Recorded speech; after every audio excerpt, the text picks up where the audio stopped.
বেগম জিয়ার চিকিৎসায় এভারকেয়ারে ব্রিটিশ বিশেষজ্ঞ। সন্ধ্যায় আসছে চীনা দল। সম্মিলিত সিদ্ধান্ত নেবে মেডিকেল বোর্ড। সুস্থতা কামনায় দেশের বিভিন্ন স্থানে দোয়া ও মোনাজাত।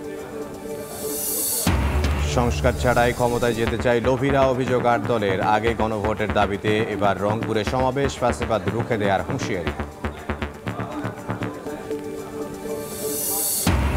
মাদক ব্যবসা নিয়ে দ্বন্দ্ব, গাইবান্ধায় প্রতিপক্ষের ছুরিকাঘাতে প্রাণ গেল যুবকের। জয়পুরহাটের নিজ ঘরে দুর্বৃত্তের হামলায় এক নারী নিহত।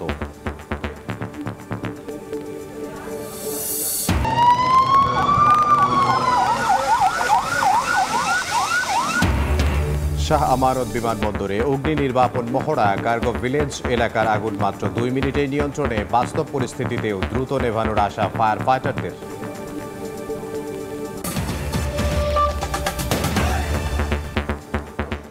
বাংলার সময়ের সঙ্গে আছে আমি ইমদাদুল হক।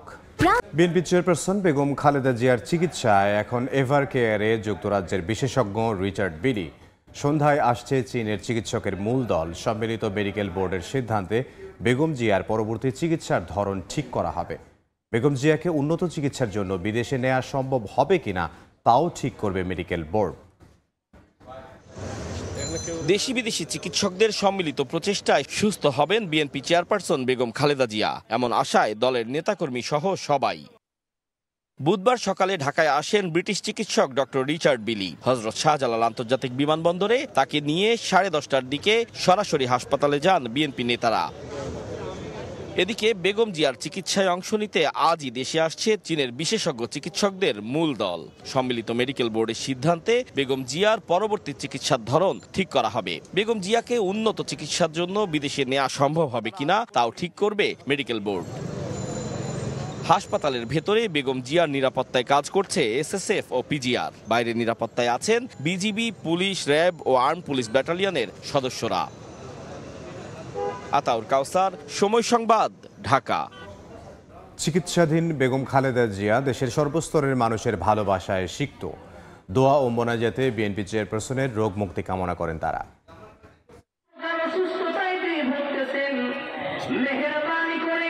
রাজধানীর এভারকেয়ার হাসপাতালে চিকিৎসাধীন বিএনপি চেয়ারপারসন বেগম খালেদা জিয়া। তার সুস্থতা কামনায় সারা দেশ।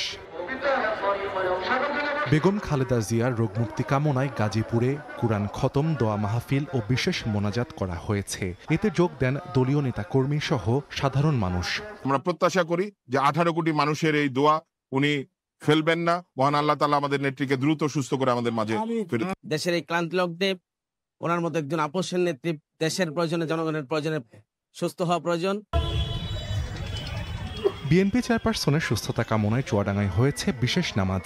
মোনাজাতে অংশ নেন দলীয় নেতাকর্মী সহ সর্বস্তরের মানুষ।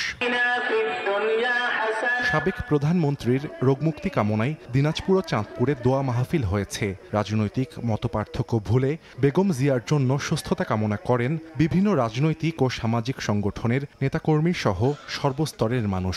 দেশের 3 বারের সাবেক প্রধানমন্ত্রী সুস্থ হয়ে আবারও সবার মাঝে ফিরবেন এ কামনা সবার। বিএনপি চেয়ারপারসন বেগম খালেদা জিয়ার সুস্থতা কামনায় নওগাঁয় দোয়া ও কোরআন খতম আয়োজন করা হয়। পরে করা হয় বিশেষ মোনাজাত। বেগম খালেদা জিয়ার রোগমুক্তি কামনায় রাঙামাটির রাজবন বিহারেও হয়েছে বিশেষ প্রার্থনা। সাহাল আব্দুল্লাহ আলভি, সময় সংবাদ। আওয়ামী লীগের আমলে যত গুম খুন হয়েছে সবগুলোর বিচার হবে মন্তব্য করেছেন বিএনপির স্থায়ী কমিটির সদস্য সালাউদ্দিন আহমদ। বিকেলে কক্সবাজারের পেকুয়ায় নির্বাচনী গণসংযোগ শেষে এক পথসভায় কথা বলেন তিনি। এদেশের শান্তি শৃঙ্খলার উন্নয়ন ও আইনের শাসন প্রতিষ্ঠায় বিএনপির বিকল্প নেই বলে দাবি করেন সালাউদ্দিন আহমদ। এ সময় বিএনপি চেয়ারপারসন বেগম খালেদা জিয়ার সুস্থতা কামনা করে সবার কাছে দোয়া কামনা করেন তিনি।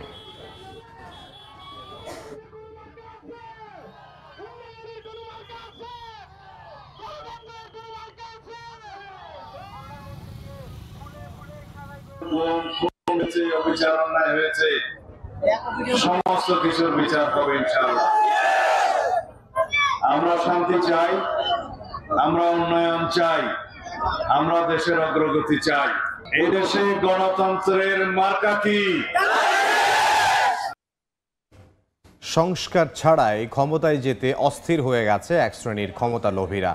রংপুরে ৮ দলের মহাসমাবেশে মন্তব্য করে নেতারা বলেন, যারা বিদেশিদের দাবিদারি করতে চায় তাদেরকে দেশ থেকে উৎখাত করা হবে। আগে গণভোট দিয়ে নির্বাচনের চরিত্র বদলানোর দাবি জানান নেতারা। নাজমুল ইসলামের নিশাতের রিপোর্ট, ছবি তুলেছেন শাকিল মাহমুদ। জুলাই সনদের আইনি ভিত্তি, জাতীয় নির্বাচনের আগে গণভোট, নির্বাচনের লেভেল প্লেইং ফিল্ড সহ 5 দফা দাবিতে একজোট জামায়াতে ইসলামী, ইসলামী আন্দোলন সহ 8 দল। বুধবার রংপুর নগরীর কালেক্টরেট ঈদগাহ মাঠে বিভাগীয় সমাবেশে যোগ দেন হাজারো নেতাকর্মী। প্ল্যাকার্ড, ব্যানার, ফেস্টুন নিয়ে দলে দলে যোগ দেন তারা। মিছিল, স্লোগানে মুখর হয়ে ওঠে গোটা এলাকা। 8 দলের শীর্ষ নেতারা বলেন, এবারের বাংলাদেশ হবে ইনসাফ, ইসলাম ও কোরআনের। এদেশে আর কোনোদিন কাউকে ফ্যাসিবাদ কায়েম করতে দেওয়া হবে না বলে হুঁশিয়ারি দেন তারা। 24-এর 5ই আগস্টের পর পরিবর্তন শুরু হয়েছে।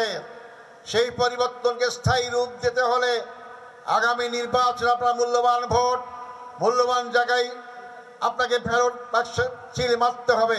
ইসলামী আন্দোলনের আমির মুফতি সৈয়দ মোহাম্মদ রেজাউল করিম বলেন, সংস্কার ছাড়াই ক্ষমতায় যেতে অস্থির হয়ে গেছে এক শ্রেণীর ক্ষমতালোভীরা। সংস্কার এবং দৃশ্যমান বিচারকে গুরুত্ব না দিয়ে ক্ষমতায় যাওয়ার জন্য শুধু পাগল নয়, ডবল পাগল হয়ে গেছে। জামায়াতের নায়েবে আমির অধ্যাপক মুজিবুর রহমান বলেন, নির্বাচনের আগে গণভোট দিয়ে ভোটের চরিত্র বদলাতে হবে। আগামীতে গণভোট যখনই হোক, যেভাবেই হোক, আমরা আগে চাই, তাহলে গণভোটের পক্ষে আপনারা হ্যাঁ বলবেন। নির্বাচিত হলে তিস্তার পানির ন্যায্য হিস্সা, মহাপরিকল্পনা বাস্তবায়ন সহ রংপুর অঞ্চলের বৈষম্য দূর করতে 8 দল কাজ করবে বলেও জানান বক্তারা। সবার জন্য সমান সুযোগ চাই। নাজমুল ইসলাম, নিশাত, সময় সংবাদ, রংপুর। গাইবান্ধায় দুর্বৃত্তের এলোপাতাড়ি ছুরিকাঘাতে এক যুবক নিহত হয়েছেন। স্বজনরা জানান, শহরের মাস্টার পাড়ার স্থানীয় কয়েকজনের সঙ্গে বেশ কিছুদিন ধরে শত্রুতা চলে আসছিল সৈকতের। মঙ্গলবার রাতে শহর থেকে তাকে ডেকে নিয়ে রাস্তার পাশে ধারালো ছুরি দিয়ে আঘাত করে পালিয়ে যায় দুর্বৃত্তরা। পরে স্থানীয়রা উদ্ধার করে জেনারেল হাসপাতালে নিলে চিকিৎসক তাকে মৃত ঘোষণা করেন। নিহত সৈকত মাদক সেবন ও বিভিন্ন মামলায় বেশ কয়েকবার গ্রেফতার হয়েছিল। সম্প্রতি জেল থেকে বের হয়ে মাদক ব্যবসায়ীদের সঙ্গে তার দ্বন্দ্ব চলছিল। এর জের ধরে এ হত্যাকাণ্ড ঘটে থাকতে পারে বলে ধারণা পুলিশের।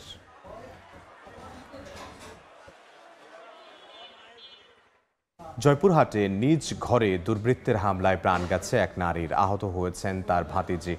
স্বজনরা জানান, মঙ্গলবার রাতে সদর উপজেলার চিরলা গ্রামে 17 বছরের ভাতিজি খাদিজাকে নিয়ে নিজ ঘরে ঘুমিয়েছিলেন ফুপু নূর নাহার বেগম। এ সময় কয়েকজন দুর্বৃত্ত ঘরে ঢুকে টিউবওয়েলের হ্যান্ডেল দিয়ে ফুপু ভাতিজিকে মারধর করে পালিয়ে যায়। চিৎকার শুনে আশপাশের মানুষ ছুটে গিয়ে দুজনকেই উদ্ধার করে স্থানীয় হাসপাতালে নেয়। পরে উন্নত চিকিৎসার জন্য বগুড়ার শহীদ জিয়াউর রহমান মেডিকেলে নেয়ার পথে ফুপুর মৃত্যু হয়। হামলার কারণ জানতে তদন্ত চলছে বলে জানিয়েছে পুলিশ। অগ্নি দুর্ঘটনা থেকে রক্ষায় চট্টগ্রাম শাহ আমানত বিমানবন্দরে অনুষ্ঠিত হলো বিশেষ মহড়া। প্রতীকীভাবে লাগানো আগুন মাত্র 2 মিনিটেই নিয়ন্ত্রণে আনেন ফায়ার ফাইটাররা।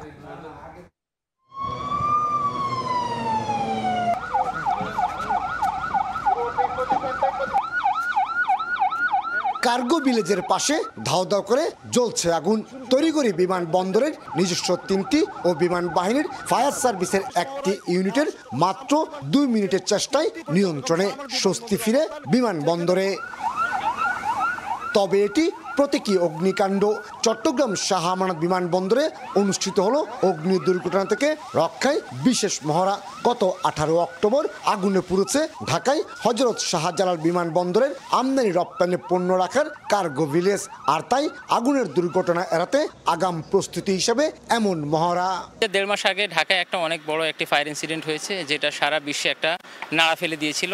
তো তারই অংশ হিসেবে আমরা আমাদের সক্ষমতা কতটুকু রয়েছে সেই সক্ষমতাটা আমরা ঝালাই করতে সক্ষম হয়েছি। ভবিষ্যতে আমাদের এটা একটা কনফিডেন্স যোগাবে যে আমাদের এই ধরনের যে কোনো পরিস্থিতি মোকাবেলায় আমরা এয়ারপোর্টের পক্ষ থেকে যেন আমরা সচেতনভাবে কাজ করতে পারি। 25 বছর আগে আন্তর্জাতিক রূপ পাওয়া চট্টগ্রাম শাহ আমানত বিমানবন্দরে নিজস্ব ফায়ার স্টেশনের পাশাপাশি আগুন নিয়ন্ত্রণে আনতে ছোট বড় 48টি ওয়াটার হাইড্রেন্ট ব্যবস্থা রয়েছে। মূলত ঢাকা শাহজালাল বিমানবন্দর থেকে শিক্ষা নিয়ে সক্ষমতা বাড়াচ্ছে চট্টগ্রাম শাহ আমানত বিমানবন্দর কর্তৃপক্ষ। চট্টগ্রাম শাহ আমানত বিমানবন্দর থেকে কমল দে, সময় সংবাদ।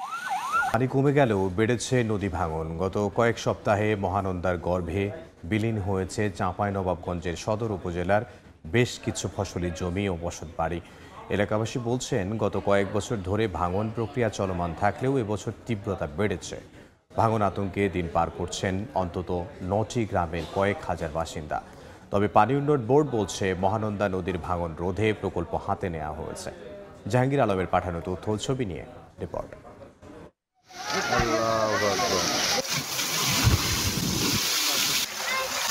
ভাঙছে নদীর তীর, হুমকিতে পাশের ফসলি জমি ও বসতবাড়ি। বর্ষা শেষে নদীর পানি কমে গেলেও হঠাৎ ভাঙন শুরু হয়েছে চাঁপাইনবাবগঞ্জের সদর উপজেলা অনুপনগর ও হারমা এলাকায়। পদ্মা নদীর সংযোগস্থলে মহানন্দার দুই পাড়েই নদীগর্ভে বিলীন হচ্ছে ফসলি জমি ও বসতবাড়ি। নদীপাড়ের বাসিন্দারা বলছেন, গত কয়েক বছর ধরে মহানন্দা নদীর ভাঙন দেখা দেয় ওই এলাকার 3.5 কিলোমিটার অংশে। বিলীন হয়ে গেছে ভাঙন রোধে ডাম্পিং করা জিওব্যাগ। এবছর ভাঙন তীব্র আকার ধারণ করার আশঙ্কায় দিন পার করছেন স্থানীয় অন্তত 9টি গ্রামের কয়েক হাজার বাসিন্দা। যেটুকু আছে সেটুকু মনে করে আবার নদীর পাশে ভাঙতে চলেছে। আমরা অনেক আতঙ্কের মধ্যে আছি। এবছরে অনেক জমি ভেঙে চলে গেছে। যাদের হয়তো 1 বিঘা আছে তারা তো আপনার ওই জমিটুক চলে গেছে। ওই জমিটুক যদি না থাকে তাহলে তারা কি খাবে? সরকারের মাধ্যমে আহ্বান জানাচ্ছি আমাদের এই নদীটা বাঁধার ব্যবস্থা করার জন্য। পানি উন্নয়ন বোর্ড বলছে, মহানন্দা নদীর ভাঙন রোধে একটি প্রকল্প হাতে নেওয়া হয়েছে। অনুমোদন পেলেই দ্রুত কাজ শুরু করার কথা জানান সংশ্লিষ্ট কর্মকর্তা। মহানন্দা নদীতে এটার পার্মানেন্ট প্রোটেকশনের জন্য আমরা একটা ডিপিপি জমা দিয়েছি। এটা আমাদের পানি উন্নয়ন বোর্ডের প্রক্রিয়াধীন রয়েছে। এটা আলটিমেটলি একনেকে অনুমোদন হলে পরে তখন এই এলাকার লোকজন মহানন্দাতে যে ভাঙন আছে সেই ভাঙন থেকে স্থায়ীভাবে রক্ষা পাবে। ভারত থেকে প্রবেশ করে চাঁপাইনবাবগঞ্জের উপর দিয়ে প্রায় 96 কিলোমিটার দীর্ঘ পথ প্রবাহিত হয়ে মহানন্দা নদী অনুপনগর হারমা এলাকায় পদ্মার সঙ্গে মিলিত হয়েছে। সময় সংবাদ, চাঁপাইনবাবগঞ্জ। রাজশাহীতে নিয়মনীতির তোয়াক্কা না করেই চলছে একের পর এক বহুতল ভবন নির্মাণের কাজ। রাজশাহী উন্নয়ন কর্তৃপক্ষ, আরডিএ ও ফায়ার সার্ভিস বলছে, বহুতল ভবন নির্মাণে প্ল্যান পাস, নকশা অনুমোদন, ছাড়পত্র বাধ্যতামূলক হলেও তা মানছে না অনেক ডেভেলপার কোম্পানি ও বাড়ির মালিক। এ কারণে বাড়ছে দুর্ঘটনার ও প্রাণহানির ঝুঁকি। তবে ঝুঁকিপূর্ণ ভবনগুলো চিহ্নিত করে ভবন মালিকদের বিরুদ্ধে মামলা ও বাড়ি ভাঙার নোটিশ দেওয়া হচ্ছে বলে জানায় আরডিএ। হাবিবুর রহমান পাপ্পুর ছবিতে সাইফুর রহমান রকির রিপোর্ট। রাজশাহী নগরীর মাস্টারপাড়া এলাকায় ঝুঁকিপূর্ণ অবস্থায় এক বিল্ডিং এর উপর হেলে আছে আরেক বিল্ডিং। অনুমোদন ছাড়া সাহেববাজারের এসএস টাওয়ার 12 তলা পর্যন্ত করায় মামলা সংক্রান্ত জটিলতায় 10 বছর ধরে পরিত্যক্ত অবস্থায় পড়ে আছে। রাজশাহী উন্নয়ন কর্তৃপক্ষ আরডিএর তথ্য মতে, রাজশাহী শহরে বহুতল ভবনের সংখ্যা 3 শতাধিক। 2008 সালে আরডিএর সবশেষ জরিপে নগরীতে ঝুঁকিপূর্ণ ভবনের সংখ্যা ছিল 58টি। ভবন মালিকরা প্ল্যান পাস, নকশা অনুমোদন, সিটি কর্পোরেশনের উচ্চতা বিষয়ক অনাপত্তিপত্র নিয়েই তারা বিল্ডিং নির্মাণ করছেন। তবে এসব কাগজপত্র দেখাতে পারেননি বিল্ডিং মালিকদের অনেকেই। কেউ আবার কথা বলতে রাজি হননি। অফিস টাইমে আসে মালিকের সাথে কথা বলে। আমাদের অফিস টাইম কোনটা? এখন 12টা 1টা দিকে আসেন। ছাড়পত্র লাগে, এগুলো আপনাদের কোনটার আছে আর কোনটার না, এটা আমরা একটু দেখতে চাই।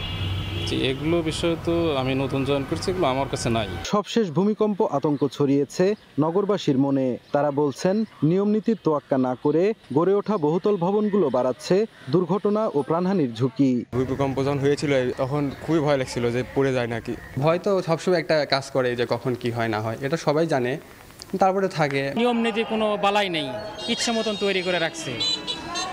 তো এটা তো আসলে একটা ঝুঁকিপূর্ণ বিষয়টা, কখন ভাঙা পড়ে মাথার উপরে। ফায়ার সার্ভিস বলছে, বহুতল ভবন নির্মাণ করতে ছাড়পত্র ও অগ্নি নির্বাপক ব্যবস্থা রাখার বিধান থাকলেও তা মানছেন না বেশিরভাগ ভবন মালিক ও ডেভেলপার কোম্পানি। বর্তমানে যেভাবে ভূমিকম্প হচ্ছে, প্রত্যেক মানুষ ছাড়পত্র গ্রহণ করে ছাড়পত্রের যে শর্ত মোতাবেক ভবন তৈরি করা উচিত। আর আরডিএ বলছে, নিয়ম বহির্ভূতভাবে যারা ভবন নির্মাণ করেছেন তাদের বিরুদ্ধে ব্যবস্থা নেওয়া হচ্ছে। ইমারত পরিদর্শকদের আমরা নোটিশ দিচ্ছি, আমরা তাদের বিরুদ্ধে মামলা করছি। বিশেষ কোনো ক্ষেত্রে আমরা ভেঙেও দিয়ে আসছি বর্ধিত অংশগুলো। আরডিএ কর্তৃপক্ষের তথ্য মতে, অনুমোদন না নেয়ায় 261 জন ভবন মালিকের শোকজ ও মামলা দায়ের করা হয়েছে। ঝুঁকিপূর্ণ হওয়ায় এর মধ্যে বেশ কয়েকটি ভবন ভেঙে ফেলার নির্দেশনা দেয়া হয়েছে। সাইফুর রহমান রকি, সময় সংবাদ, রাজশাহী। বাংলাদেশ উচ্চ ভূমিকম্প ঝুঁকিতে আছে মন্তব্য করে কঠিন পরিস্থিতি মোকাবিলায় নিজেদের দক্ষতা অর্জনের আহ্বান জানিয়েছেন সেনাবাহিনীর ৭ পদাতিক ডিভিশনের জিওসি মেজর জেনারেল এম খায়ের উদ্দিন।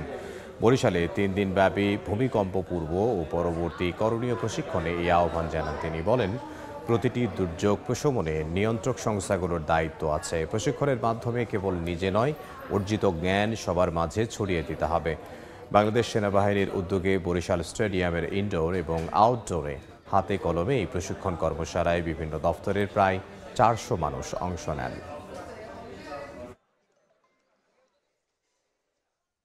বাংলাদেশ বিগত অনেক বছর যাবৎ উচ্চ ভূমিকম্পের ঝুঁকির মধ্যে ছিল এবং এখনও আছে। বাংলাদেশে বিভিন্ন স্থানে বিভিন্ন মাত্রায় ভূমিকম্প হয়েছে, এতে করে কিছু প্রাণহানি যেমন হয়েছে। এই ওয়ার্কশপের মাধ্যমে আপনারা যে জ্ঞানটা অর্জন করছেন নিজের সংস্থার জন্য ব্যক্তি পর্যায়ে এবং সামষ্টিক পর্যায়ে, এটাকে নিজেদের মধ্যেই সীমাবদ্ধ রাখবেন না, বরং এটাকে আপনাদের পরিবারের কাছে ডিসেমিনেট করেন। কোনোভাবেই সার সিন্ডিকেট রোধ করতে পারছে না নওগাঁর প্রশাসন। ডিলারদের হাত বদলে চলে যাচ্ছে কালো বাজারে। জেলায় সার সংকট দেখিয়ে বস্তা প্রতি ৫০০ থেকে ৬০০ টাকা বেশি দিয়ে কিনতে হচ্ছে চাষিদের। তাদের অভিযোগ, কৃষি বিভাগের অসাধু কর্মকর্তাদের সহযোগিতায় চলছে সার সিন্ডিকেটের কারবার। আর কৃষি বিভাগ বলছে অসাধু কারবারিদের বিরুদ্ধে অভিযান চলছে। রকিবুল ইসলামের ছবিতে এমআর রকের রিপোর্ট। ধান কেটে তোলার পর আলু ও সরিষা চাষের মৌসুম চলছে বরেন্দ্র জনপদে। জমি প্রস্তুত করে অনেকে বিপাকে পড়েছেন সার নিয়ে। চাষিরা সার কিনতে ডিলারদের কাছে যাচ্ছেন, কিন্তু দেখানো হচ্ছে সরবরাহ ঘাটতি। আর এতেই বস্তাপ্রতি ৫০০ থেকে ৬০০ টাকা বেড়ে গেছে সারের দাম। কৃষকদের কাছে সার সংকট দেখানো হলেও রাতের আধারে চড়া দরে মিলছে এসব সার। সম্প্রতি নওগাঁর মান্দায় ৬০ বস্তা সার কালোবাজারে বিক্রির সময় আটক করে সেনাবাহিনী। চাষিদের অভিযোগ, কৃষি বিভাগের সঙ্গে ডিলারদের গোপন সমঝোতায় সারের অতিরিক্ত অর্থ হাতিয়ে নেওয়ার সিন্ডিকেট তৈরি করা হয়েছে। সরকারি রেট ১০০০ টাকা, যেখানে আমরা ১৬০০ টাকা দিয়ে কিনি, ১৬৫০ দিয়ে কিনছি। খরচ এখন ১৭৫০ টাকা দিয়ে কিনা রয়েছে বাইরে থেকে, আর ডিলারের কাছে গেলে ১০৫০ টাকা, কিন্তু সার নেই। ২৬ বিঘা আমরা লাগাতাম আলু প্রতি বছরই, কিন্তু এই বছর সারের দাম বেশি হিসাবে আলু বাদ দিয়ে দেওয়া হচ্ছে। কালোবাজারে সার বিক্রি করা অসাধু ব্যবসায়ীদের তালিকা করে তাদের বিরুদ্ধে প্রয়োজনীয় ব্যবস্থা নেওয়ার আশ্বাস স্থানীয় প্রশাসনের। আর কৃষি বিভাগের কেউ জড়িত থাকলে তদন্ত করে কঠোর ব্যবস্থা নেওয়ার হুঁশিয়ারি কৃষি কর্মকর্তার। এক উপজেলা থেকে আরেক উপজেলায় বাইরে সার যাওয়ার কোনো আইনগত বিধান নেই, সেজন্য সারগুলো জব্দ করা হয়েছে। আর যে ডিলারের সম্পর্কে অভিযোগ এসেছে সেই ডিলারের ওখানে আমরা প্রশাসনের সহযোগিতায় আইনগত ব্যবস্থা নিই। আমরা আসলে চড়া দরে বিক্রি হওয়ার অভিযোগ আসলে পাচ্ছি না। যদি আমরা পাই তাহলে অবশ্যই তার বিরুদ্ধে প্রয়োজনীয় ব্যবস্থা গ্রহণ করবো। সারের মধ্যে সংকট নেই, কারণ যা বরাদ্দ ছিল আমরা সব সারই ঠিক মতো উঠতেছে এবং সব পর্যায়ে চলে যাচ্ছে। সারের কৃত্রিম সংকট তৈরি করে অধিক মুনাফা হাতিয়ে নেওয়ার অভিযোগ জেলার বিএডিসি ও বিসিআইসি ডিলারদের বিরুদ্ধেও। এদিকে অভিযোগ পেলে সাংগঠনিক ব্যবস্থা নেওয়ার আশ্বাস ব্যবসায়ী নেতার। একজন কৃষকে বললো যে তোর সারের দরকার নাই, 2 বস্তা কি 1 বস্তা নিয়ে আসলে তোকে আমি 100 কি 200 টাকা দিব, এরকম চিটার বাটপার আছে, যার জন্যই আজকে এটা এই বিশৃঙ্খলা হচ্ছে। নওগাঁয় কৃষক পর্যায়ে সার সরবরাহের জন্য বিএডিসির 207 এবং বিসিআইসির 127 জন ডিলার নিয়োগ দেওয়া হয়েছে।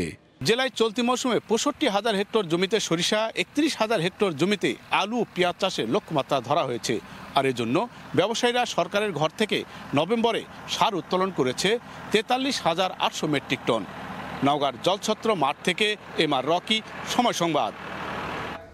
বেগম রোকেয়া বিশ্ববিদ্যালয়ের ছাত্র সংসদ নির্বাচন স্থগিতের প্রতিবাদে তৃতীয় দিনের মতো বিক্ষোভ করেছেন শিক্ষার্থীরা। দুপুরে বিশ্ববিদ্যালয়ের প্রশাসনিক ভবনের সামনে সংবাদ সম্মেলন করেন শিবির ও বৈষম্য বিরোধী শিক্ষার্থী প্যানেলের প্রার্থীরা। এ সময় তারা অভিযোগ করেন বিশ্ববিদ্যালয় প্রশাসন ও কমিশনের সমন্বয়হীনতায় ব্রাকসু নির্বাচন বানচালের গভীর ষড়যন্ত্র চলছে। ঘোষিত তফসিল অনুযায়ী আগামী 24 ডিসেম্বর নির্বাচনের দাবি করেন তারা। দাবি আদায় না হলে বিশ্ববিদ্যালয়ের সব প্রশাসনিক কার্যক্রম বন্ধ করে দেওয়ার হুঁশিয়ারি দেন প্রার্থীরা। 24 তারিখে শিক্ষার্থীরাই বিশ্ববিদ্যালয় ক্যাম্পাসে না থাকে, তাহলে আপনারা কাদের মাধ্যমে, শুধুমাত্র কয়েকজন কি নেতা বানানোর উদ্দেশ্যে এই ব্রাকসু প্রতিষ্ঠা করা হচ্ছে কিনা, সেইটা আমাদের সবচেয়ে বড় প্রশ্ন। আমাদের নির্বাচন 24 ডিসেম্বরের মধ্যেই হবে, 24 তারিখেই হবে, সেটা আমরা বাস্তবায়ন করে আজকে এখান থেকে যাবো ইনশাআল্লাহ। 10ম গ্রেড সহ 3 দফা দাবিতে তৃতীয় দিনের মতো কর্মবিরতি পালন করলেন প্রাথমিক বিদ্যালয়ের সহকারী শিক্ষকরা। এতে বন্ধ অনেক স্কুলের বার্ষিক পরীক্ষা। সকালে রংপুর, বরিশাল, চাঁদপুর, হিলি সহ দেশের বিভিন্ন স্থানে শিক্ষকরা পরীক্ষার শুরুতে প্রশ্নপত্র পরীক্ষার্থীদের কাছে বিতরণ এবং পরীক্ষার পরিবেশ নিশ্চিত করে অফিস কক্ষে অবস্থান নেন। এতে বাধ্য হয়ে অভিভাবকরা পরীক্ষা কক্ষে দায়িত্ব পালন করেন। এদিকে রাজশাহীতে বেশিরভাগ শিক্ষক আন্দোলনের কারণে পরীক্ষা কার্যক্রমে অংশ নেননি। এতে অনেক শিক্ষা প্রতিষ্ঠানে বন্ধ হয়ে যায় পরীক্ষা। দু একটি স্কুলে পরীক্ষা হলেও একজন শিক্ষক পরীক্ষার হলে দায়িত্ব পালন করায় সুষ্ঠু পরিবেশ ব্যাহত হয়। এ সময় পরীক্ষা গ্রহণ নিয়ে গড়িমসি এবং বার্ষিক পরীক্ষাকে দাবি পূরণের হাতিয়ার হিসেবে ব্যবহার করায় ক্ষোভ প্রকাশ করেন শিক্ষার্থী ও অভিভাবকরা। নাটোরে পরীক্ষা পেছানোর দাবিতে বিক্ষোভ করেছেন সরকারি বালক ও বালিকা বিদ্যালয়ের শিক্ষার্থীরা। সরকারি বিদ্যালয় মাঠে উপস্থিত হয়ে পরীক্ষা না দেওয়ার দাবিতে স্লোগান দিতে থাকেন তারা। এ সময় শিক্ষার্থী ও অভিভাবকরা অভিযোগ করেন, আগে থেকে কিছু না জানিয়ে হঠাৎ মধ্যরাতের নোটিশে ধর্মঘট প্রত্যাহার করে স্কুল কর্তৃপক্ষ। পরে সকাল ৯টা থেকে যথারীতি পরীক্ষা নেয়ার ঘোষণা দেওয়া হয়। তবে পরীক্ষা দেওয়ার মতো প্রস্তুতি না থাকায় পরীক্ষা পেছানোর দাবিতে বিক্ষোভ করেন শিক্ষার্থীরা। পরে অভিভাবকদের সঙ্গে আলোচনা করে আজকের পরীক্ষা স্থগিত সহ নতুন পরীক্ষার তারিখ ঘোষণা দিলে পরিস্থিতি স্বাভাবিক হয়। ১০ম গ্রেডের দাবিতে বিভিন্ন জেলায় অর্ধ দিবস কর্মবিরতি পালন করেছেন মেডিকেল টেকনোলজিস্ট ও ফার্মাসিস্টরা। সকালে ঝিনাইদহ সদর হাসপাতালের সামনে জড়ো হয়ে আন্দোলনকারীরা বলেন, দীর্ঘদিন ধরে বেতন বৈষম্যের শিকার তারা। অন্য ডিপ্লোমাধারীরা ১০ম গ্রেড পেলেও তাদের দাবি মানা হচ্ছে না। দ্রুত দাবি বাস্তবায়নের দাবি জানান টেকনোলজিস্ট, ফার্মাসিস্টরা ও অধ্যয়নরত শিক্ষার্থীরা। চট্টগ্রামেও মানববন্ধন করেন আন্দোলনকারীরা। এতে ভোগান্তিতে পড়েন হাসপাতালে সেবা নিতে আসা রোগীরা। দেখছেন বাংলার সময়। প্রায় ৭ মাস পর সৎকার করা হলো শরীয়তপুর সদর হাসপাতালের হিমাগারে থাকা ভারতীয় এক নাগরিকের মরদেহ। সকালে পৌরসভার মনোহর বাজার শ্মশান ঘাটে মরদেহটি সৎকার করেছে জেলা কারা কর্তৃপক্ষ। কারা কর্তৃপক্ষ জানায়, ভারতের দিল্লি প্রদেশের নাগরিক রাজনকে ২০২২ সালের ২৫ আগস্ট জাজিরা উপজেলার পদ্মা সেতু দক্ষিণ থানা এলাকা থেকে আটক করা হয়। অনুপ্রবেশের দায়ে ২০২৩ সালের ১৯ নভেম্বর তার বিরুদ্ধে মামলা হলে ১ বছরের সশ্রম কারাদণ্ড দেন আদালত। পরবর্তীতে সাজার মেয়াদ শেষ হওয়ায় তিনি আরপি বন্দী হিসেবে কারাগারে ছিলেন। গত ১৮ই মে হঠাৎ অসুস্থ হয়ে পড়লে হাসপাতালে নিয়ে গেলে তাকে মৃত ঘোষণা করেন চিকিৎসক। এরপর থেকে মরদেহটি দীর্ঘদিন হিমাগারে রাখা ছিল। পরে দুদেশের উচ্চ পর্যায়ের বৈঠকের মাধ্যমে তার সৎকারের সিদ্ধান্ত নেওয়া হয়। ঝিনাইদহে ব্যবসায়ী মুরাদ হত্যা মামলার অন্যতম আসামি আলম মণ্ডলকে গ্রেফতার করা হয়েছে। র্যাব জানায়, গোপন তথ্যের ভিত্তিতে সকালে বাগেরহাটের মোল্লারহাট উপজেলায় অভিযান চালানো হয়। সেখানে আলমের এক আত্মীয়ের বাসা থেকে তাকে আটক করা হয়।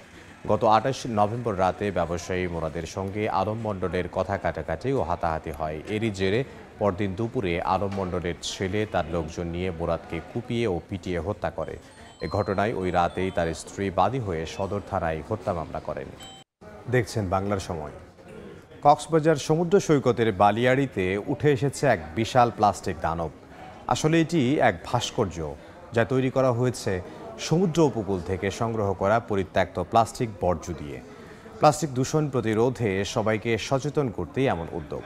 বিস্তারিত জানাচ্ছেন সুজাউদ্দিন রুবেল। সমুদ্রের বুকে জমতে থাকা প্লাস্টিক যেন রূপ নিয়েছে এক দানবে। ঠিক সেই বাস্তবতার প্রতীক হিসেবেই কক্সবাজার সমুদ্র সৈকতের বালিয়াড়িতে দেখা মিলছে 10 মেট্রিক টন বর্জ্য দিয়ে তৈরি এক বিশাল ভাস্কর্যের। সমুদ্র থেকে উঠে আসা দানবের এই রূপক ভাস্কর্য যেন আঘাত করছে অসচেতনতার উপরেই। বার্তা একটাই, প্রকৃতি আর নিতে পারছে না বর্জ্য। এক বুক প্লাস্টিক নিয়ে পৃথিবী এখন দাঁড়িয়ে আছে মৃত্যুর দ্বার প্রান্তে। পৃথিবীর যে স্থলভাগগুলো আছে এইগুলোর যে বিভিন্ন মানুষ এবং বিভিন্ন প্রাণী বসবাস করে, প্রত্যেকটা প্রাণী থেকে মানুষের ক্ষতি হচ্ছে, এটাই মূলত বোঝাতে চাইছি। প্লাস্টিক দিয়ে দানবটি তৈরি করেছে ঢাকা বিশ্ববিদ্যালয়ের চারুকলা বিভাগের একদল শিল্পী।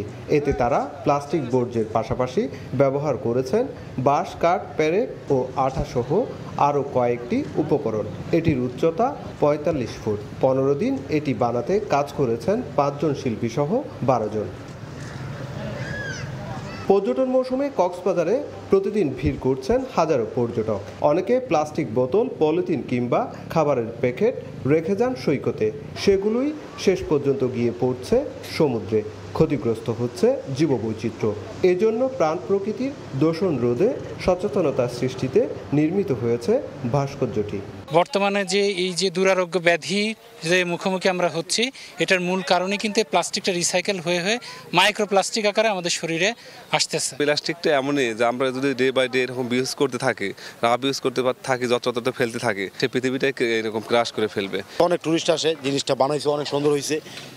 তো এইখান থেকে আমাদের শিক্ষা নেওয়া উচিত যে প্লাস্টিক বর্জন করতে হবে।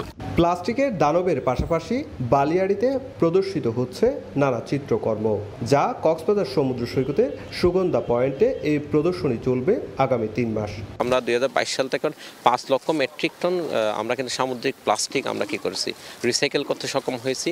এটা পরিবেশ এই 5 লক্ষ মেট্রিক টন প্লাস্টিক দূষণের হাত থেকে কিন্তু আমরা এই পরিবেশকে কিন্তু বাঁচাতে অলরেডি সক্ষম হয়েছে এবং এই পুরো প্রক্রিয়াটা সম্পন্ন করেছি আমরা স্বেচ্ছাশ্রমের মাধ্যমে।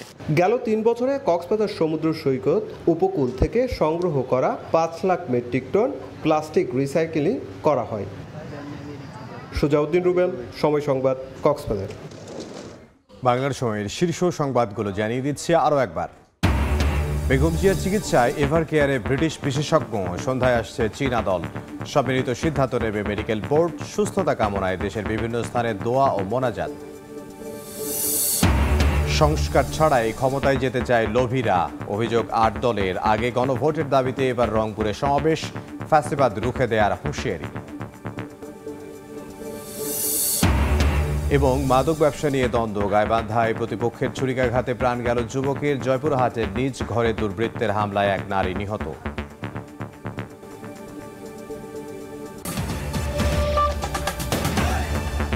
এই ছিল বাংলার সময়ে। এরপর সন্ধ্যার সময় নিয়ে সঙ্গে থাকবেন সহকর্মী জিন্নাত আরা জশোয়া। ইমদাদ, আপনাকে ধন্যবাদ। সন্ধ্যার সময় নিয়ে আসছি কিছুক্ষণ পর, সঙ্গেই থাকুন সময়ের।